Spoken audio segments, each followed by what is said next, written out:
Aktif pemungut sumbangan dengan mengatasnamakan lembaga atau tempat ibadah tertentu hingga kini masih bisa ditemui.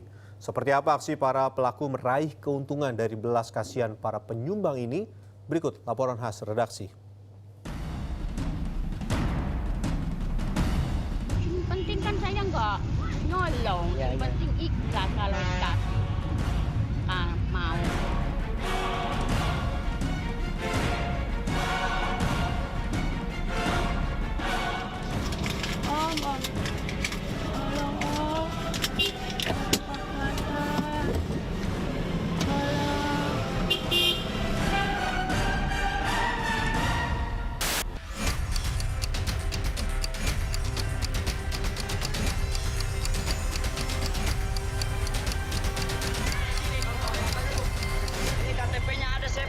Kejar-kejaran, razia, dan kucing-kucingan antara petugas dan gerombolan PMKS alias penyandang masalah kesejahteraan sosial hampir setiap hari terjadi di ibu kota.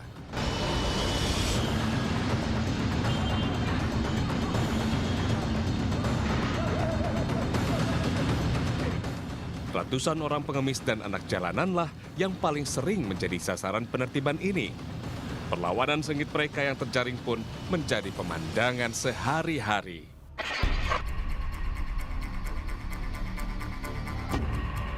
Parahnya, modus meminta-minta ini kini dijalankan dengan beraneka macam kedok.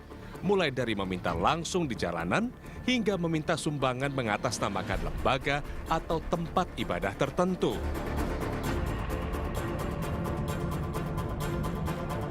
Misalnya peminta sumbangan yang satu ini. Awalnya memang tak ada yang aneh. Layaknya peminta sumbangan biasa, mereka mengumpulkan sumbangan dengan mendatangi warga dan pengguna jalan yang melintas. Namun setelah beberapa lama diperhatikan, pria yang satu ini mulai melakukan aksinya.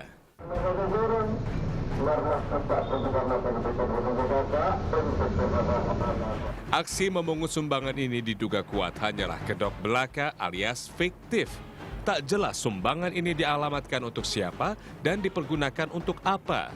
Di sekitar lokasi juga tak terlihat pembangunan rumah ibadah, yayasan yatim piatu atau sejenisnya.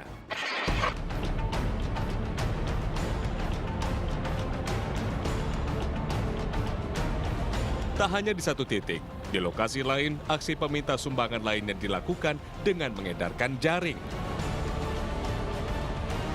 Aksi ini dilakukan di jalan raya, di depan sebuah bangunan masjid. Anehnya, saat kami mintai keterangan, pengurus masjid malah menyangkal aksi pemungutan sumbangan ini. Kalau masjid kita ini nggak minta gitu ya, nggak pernah. Kecuali dalam pembangunan dulu pernah, waktu dari kecil sampai gini, kalau kita minta jalan, cuma jalan sekitar ini aja depan, nggak pernah keluar. Gitu. Kalau itu kalau alam ya bilangnya tuh apa dari masjid lain, apa menambah tidak pakai nama masjid lain gitu kan. Untuk pribadi saya nggak tahu. Jamban model proposal lah, model brosur apa segala macam keliling itu saya udah nggak percaya gitu. Ya, karena kita lihat itu kan alamatnya jauh Jawa Tengah lah, Jawa Bekasi segala macam. Mustahil untuk cari jauh sejauh ini gitu. Penasaran dengan aksi pengumpul sumbangan seperti ini, kami pun melanjutkan penelusuran. Oknum ini juga mengaku dirinya harus menyetorkan uang yang dikumpulkannya pada seseorang. Kalau Pak Jukinya? Pak Juki donatur. Donatur ya? Di mana rumahnya? Pejaten dia. Pejaten? Pejaten berapa? Pak, nggak tahu, kita jarang ketemu Pak, dia ada ini, muter-muter aja dia. Kita jadi sini doang. Oh, jadi ketemu. Dia kan cuma nyari nih, terus barang ke dia gitu udah. Anehnya, si pemungut sumbangan terlihat kebingungan saat menyebutkan alamat rumah ibadah yang ia akui sebagai alasannya mengumpulkan sumbangan. Alamat masjidnya? Ya, apaan bos kita? Alamat masjidnya? Alamatnya Jalan Pisangan Lama 3. Jalan? Pisangan Lama. Pisangan 10. Lama 30. Ya.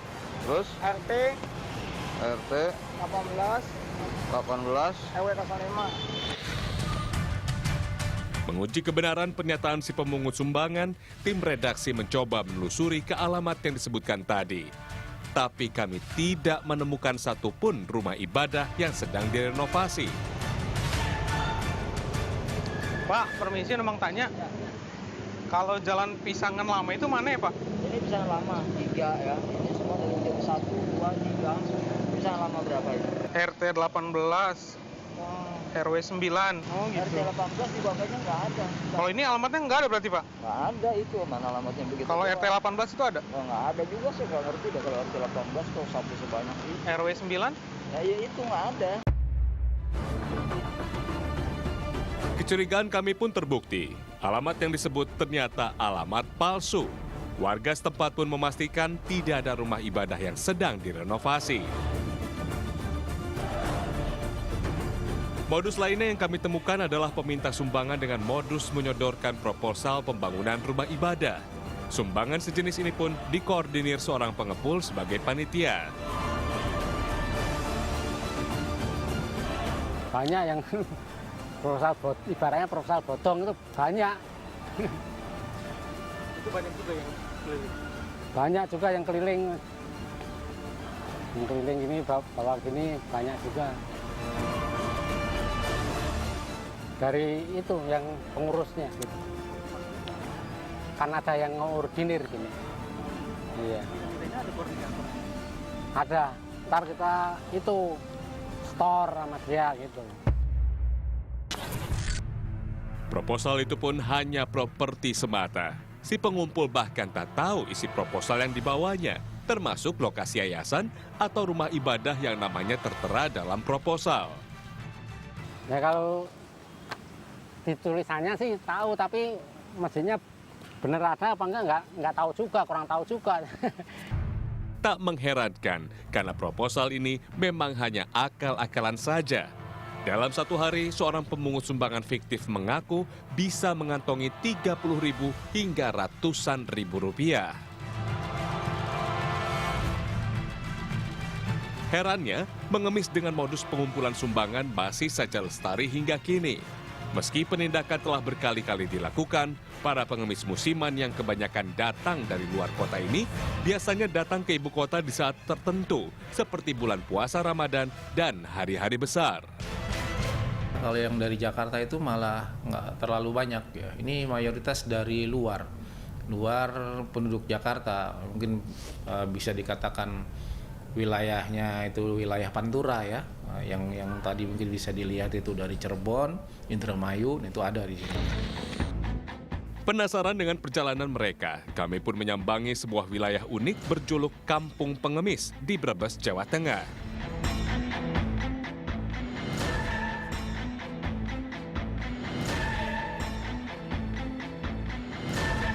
Pemandangan deretan rumah yang terbilang mewah langsung terlihat.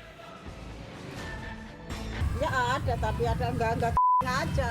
Oh. Ada sih ada. Bukannya banyak ada.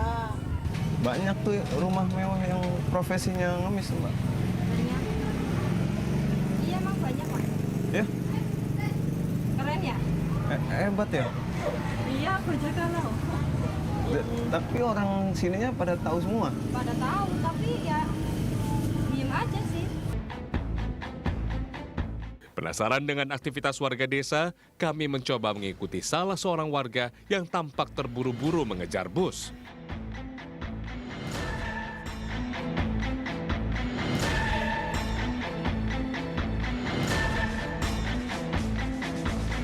Dan benar saja, 30 menit kemudian, pria ini terlihat menjalankan perannya meminta-minta.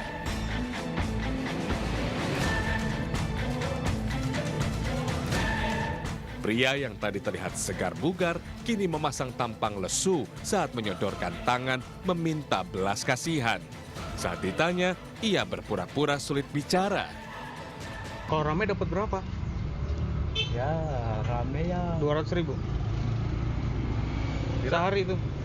Tidak, Pak. Ya kadang-kadang ya 40, 30. Kalau sepi.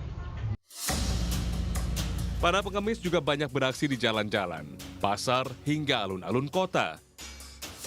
Sebagian pengemis berbohong soal penghasilannya, meski lembaran 100 ribuan terlihat jelas di kantungnya. Sedina oleh pira, Pak? Kenapa mah fungsinya supaya bagaimana habis itu baru penuh subuh kan jam 4. Oh, Paling oleh 10.000. Paling bisa 30-20. Sehari. Kalau puasa kan ramai. Tapi kalau nggak puasa mah nggak berangkat toh. Dapat bagi-bagi di orang-orang yang pada ngasih kan rame-rame. Bahkan para peminta ini berani mengemis hingga di dekat rumah dinas bupati. Pemerintah Kabupaten Brebes pun menyangkal salah satu kampung di daerahnya disebut sebagai kampung pengemis. Kami menolak tegasnya karena memang tidak ada sama sekali. Dan kalau memang ada orang lain mengatakan itu, sekali lagi itu barangkali hanya 1-2 ya. Berbagai pelatihan skill telah diberikan di panti sosial. Setiap kali para pengemis ini tertangkap razia, tapi seakan sudah terlalu dimanjakan dengan kemudahan dan belitan kemalasan. Mereka pun kembali ke jalanan dan lagi-lagi menadahkan tangan, mengiba belas kasihan. Tim Liputan Trans 7.